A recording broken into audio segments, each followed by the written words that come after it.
ચાલો આજે આપણે બનાવશું મરચાં. મરચાં તો બધા ખાતા જ હોય છે, પણ અલગ રીતે બનાવશું. ચાલો તો બનાવવાનું ચાલુ કરીએ.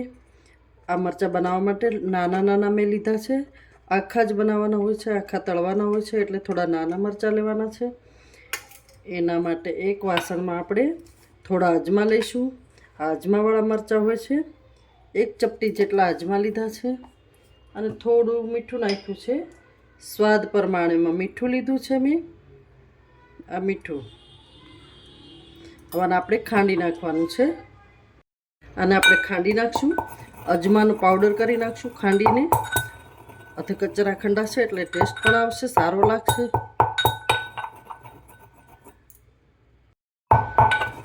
ચાલો આને આપણે ખાંડી લીધા છે અને પાવડર બનાવી દીધો છે. આ પાવડર એક વાડકીમાં કાઢી લઈશું. અને હવે આપણે મરચાંને કાપા કરી નાખશું. મરચાંને થોડા ચીરી લેવાના છે આવી રીતે. બધા જ મરચાંના કાપા થઈ ગયા છે. હવે આ મરચાંમાં મસાલો આપણે ભરી દઈશું. અને આવી રીતે બધા જ મરચાં ભરી લેવાના છે. થોડું થોડું મસાલો ભરવાનો છે, બહુ ઝાઝો ભરચક ભરવાનો નથી. થોડો જ ભરવાનો છે, જેથી ટેસ્ટ સારો આવે અને સ્વાદમાં પણ સારા લાગે.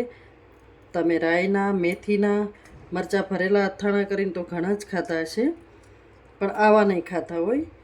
હવે આપણે બધા જ મરચાં ભરી લીધા છે. એકદમ ભરચક ભરવાના નથી, થોડા જ ભરવાના છે, સ્વાદ આવે એટલે.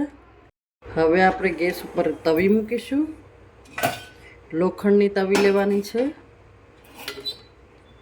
એમાં થોડું તેલ નાખીશું. એક થોડા તેલમાં પણ આસાનીથી તળાઈ જાય છે, બહુ ઝાઝુ તેલની જરૂર નથી પડતી. એક સહેજ ચમચી તેલ નાખવાનું છે, અડધી ચમચી જેટલું અથવા 1 ચમચી જેટલું. અડધી ચમચી છે તો થઈ જશે. એમાં આપણે આ મરચાં નાખી દીધા છે. અને ઉપરથી આ થોડો મસાલો વધ્યો છે તે પણ નાખી દઈએ છીએ. મસ્ત લાગશે. અને આને ધીમા તાપે ગેસે શેકી લેવાના છે. હવે આ મરચાં શેકાવા આવી ગયા છે. આ મરચાં જલ્દી બની જાય છે, આસાનીથી બની જાય છે.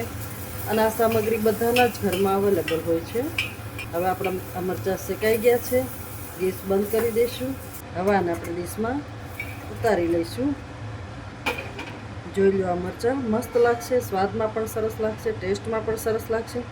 એકવાર બનાવજો, ખાજો અને પછી કહેજો, કમેન્ટ કરજો. અને તમને મારી આ રેસીપી સારી લાગી હોય તો પ્લીઝ લાઈક કરો, શેર કરો અને સબસ્ક્રાઈબ કરો મારી ચેનલની આવી અવનવી વાનગી જોવા માટે.